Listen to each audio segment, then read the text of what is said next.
Bijak. Kalian pernah jadi orang bijak gak? Atau kepengen jadi orang bijak? Namun Eno Bening mempersembahkan Filsafat menjawab.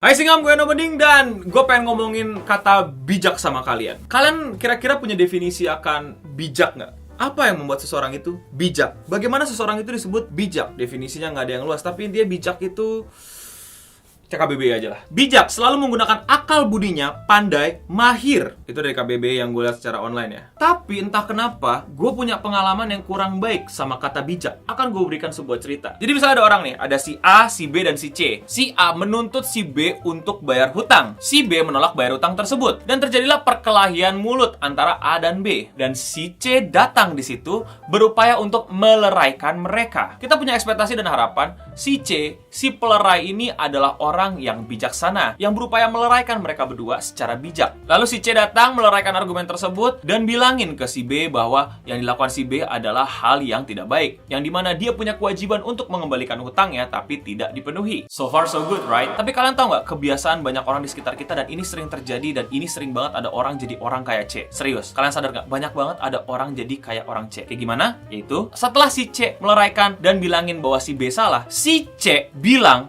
bahwa si A juga salah. What? How? Seriusan? Tapi kalian sadar nggak? Setiap orang pengen meleraikan sesuatu, dia selalu membuat kedua belah pihak merasa bersalah. Si C bilang ke si A bahwa cara A itu tidak baik. A juga harusnya lebih sabar. A harusnya lebih mau menunggu, lebih rela untuk duitnya dipinjemin sama orang, walaupun nggak bisa dibalikin. Jadi si A juga salah. Nah, si C akhirnya bilang, karena A dan B sama-sama salah, lu salaman sana. Itulah kebijaksanaan yang sering terjadi di sekitar gua, dan gua sangat-sangat nggak paham. Karena menurut gua itu sangat-sangat tidak bijaksana. Bijaksana yang sebelah mana itu menurut gua dungu. Kenapa si A harus disalahkan? Kenapa si C harus cari-cari kesalahan A? Kenapa si C harus banget ngasih statement bahwa ada juga loh kesalahan si A dalam perkelahian ini? Padahal inti permasalahannya adalah si B yang nggak mau bayar utang ke si A. Dan percecokan yang terjadi hanyalah percecokan mulut, nggak sampai pukul-pukulan. Lalu kenapa sampai si C harus nyari-nyari kesalahan A untuk membuat mereka berdua berdamai? Kenapa kita nggak salahin si B yang jelas-jelas punya kesalahan? Kalian udah ngerasain nggak di sekitar kalian ada yang kayak gitu? Atau setidaknya mungkin dulu kalian pernah kayak gitu? Karena gue dulu juga sempat pernah kayak gitu.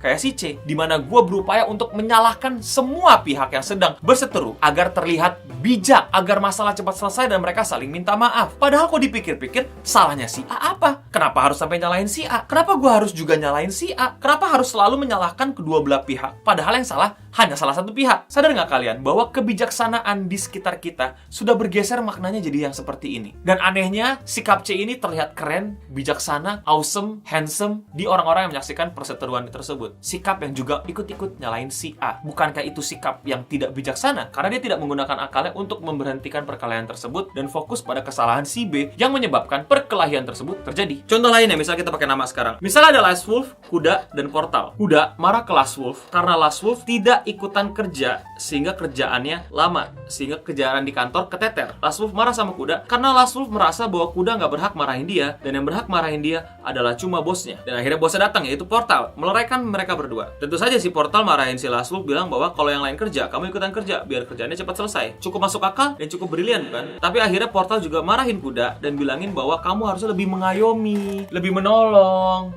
lebih mengajak teman-teman untuk bekerja sama. Jangan salahin dia yang nggak kerja, tapi kamu juga introspeksi diri, coba lihat gitu. Gimana kamu sama kerjaan kamu, harusnya kamu lebih mengangkat mereka segala macam.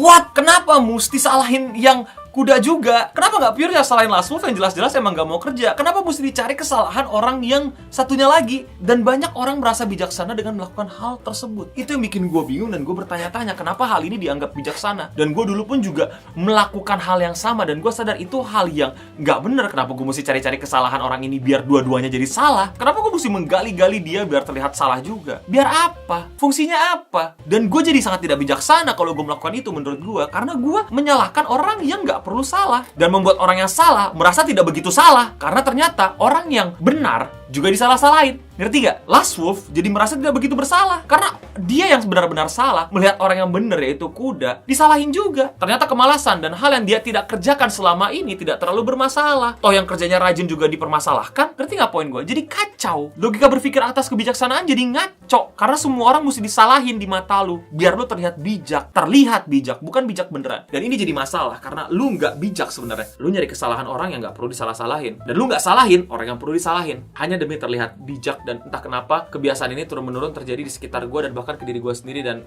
gue pengen hal kayak gini tuh jadi kesempatan buat kalian refleksi lagi deh. Apakah yang kayak gini bijak? Bijaknya sebelah mana? Kok nyalahin dua-duanya?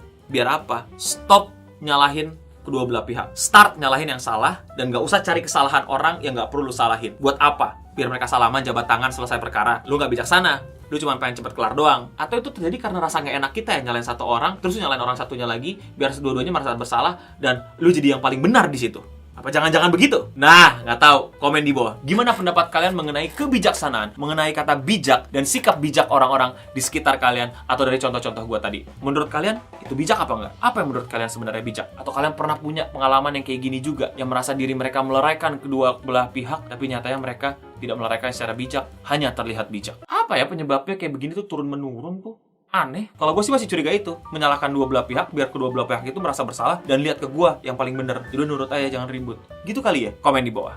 So, gimana? Otaknya udah cukup terteror? Sudah cukup merasa terkocok-kocok? Kalau kalian suka, jangan lupa subscribe dan like dan nyalain notifikasinya biar ada video-video baru yang kayak gini lagi. Jangan lupa juga untuk share video ini ke berbagai macam tongkrongan karena video ini mungkin menarik banget buat kalian diskusi sama teman-teman kalian. Anak psikologi, anak sosial, anak antropologi, anak apa lagi nih? Terserah lah kalian obrolin. Menurut kalian bijak nggak? Atau mungkin kalian pernah punya teman yang kayak gitu, bijak nggak? Apa jangan-jangan hanya selama ini terlihat bijak doang? Follow kami di sosial media karena selama ini di sosial media kami tidak sama sekali terlihat bijak mungkin. Dan video ini peragaannya dibantu oleh teman kita.